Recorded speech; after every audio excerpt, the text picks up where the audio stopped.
আসসালামু আলাইকুম। সবাই কেমন আছেন? আশা করছি অনেক দিন পর নিজের এলাকায় আইব। তবে এলাকায় যাওয়ার আগে চিন্তা ভাবনা করতেছি, কিছু কিছু মানুষ আছে আমারে দেখলে তাদের চুলকানি উঠে, কিছু কিছু মানুষ আছে আমারে দেখলে তাদের মির্কি বেমার উঠে। এই নিয়েও আমি চিন্তাধারা করতেছি, আমি আমার নিজের এলাকায় যাইব না যাইব না। আপনারা কমেন্টে বলবেন। মির্কি বেমার উঠে যায় আমারে দেখলে তাদের চুলকানি উঠে যায়।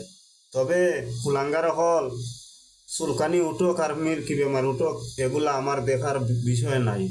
যারা হিংসা করে তারাই হিংসার জালে পড়ে, যারা অবহেলা করে তারাই অবহেলার জালে পড়ে।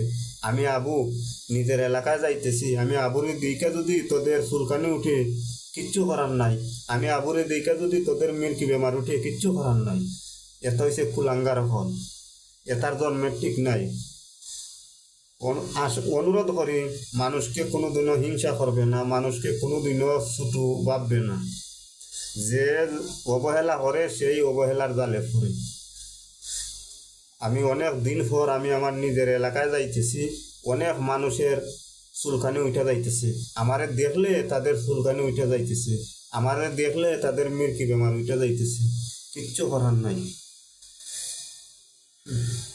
তবে দোয়া করি, যারা এই ভুল ভুল রাস্তায় আছেন, ভুল পথে আছেন, সঠিক রাস্তায় চলে আসেন। আজকে আমি জীবিত আছি, কালকে নাও তো থাকতাম পারি। সবাই আমার জন্য দোয়া করবেন, আমি যাতে যতদিন জীবিত আছি সত্যরে সত্য বলতাম পারি, মিথ্যারে মিথ্যা বলতাম পারি। আল্লাহ যাতে আমাদেরকে মিথ্যা কথা বলা বলার তো জন্য আমাদেরকে দোয়া করেন নাই, আমাদেরকে সঠিক চলার তৌফিক দেন।